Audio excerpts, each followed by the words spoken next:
प्रभु, आप जो कहते हैं उस पर मुझे पूर्ण विश्वास है।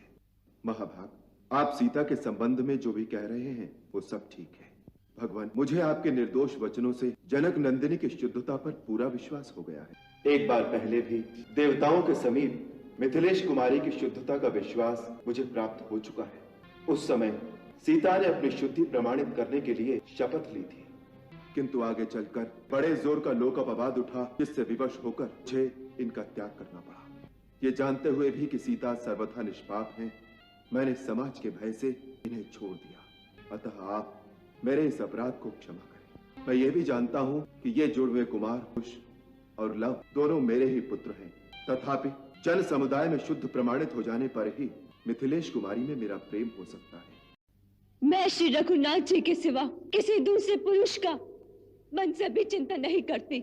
यदि ये सत्य है तो आज भगवती पृथ्वी देवी मुझे अपनी गोद में स्थान दे। यदि मैं मन, वचन और कर्म द्वारा केवल श्री राम की ही आराधना करती हूँ तो आज भगवती पृथ्वी देवी मुझे अपनी गोद में स्थान दे।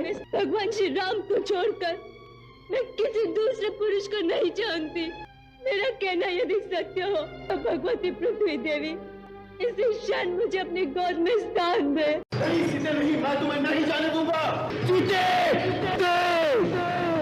धरती माता, तुम मेरी सीता को अपने साथ नहीं ले जा सकती। हे पूजनीय भगवती वसुंधरे, मुझे मेरी सीता को लौटा दो मुझे मेरी सीता को, अन्यथा मैं अपना क्रोध दिखाऊंगा। तुमने पृथ्वी पर उसी रूप में मेरी सीता को मुझे वापस नहीं लौटाया तो मैं पर्वत और वन सहित तुम्हारी समस्त स्थिति को नष्ट कर डालूंगा, सारी भूमि का विनाश कर दूंगा, चाहे फिर भले ही सब कुछ जलमय क्यों ना हो जाए।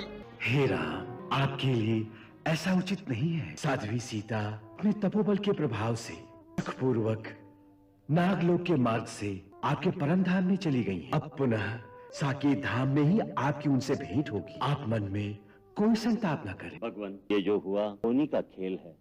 राजन, इतना स्वयं मनुष्य की जिह्वा पर आकर बैठ जाती है और वही कहलाती है तो भाग्य में लिखित होता है। सीता और आपका मिलन फिर साकेत धाम में होगा।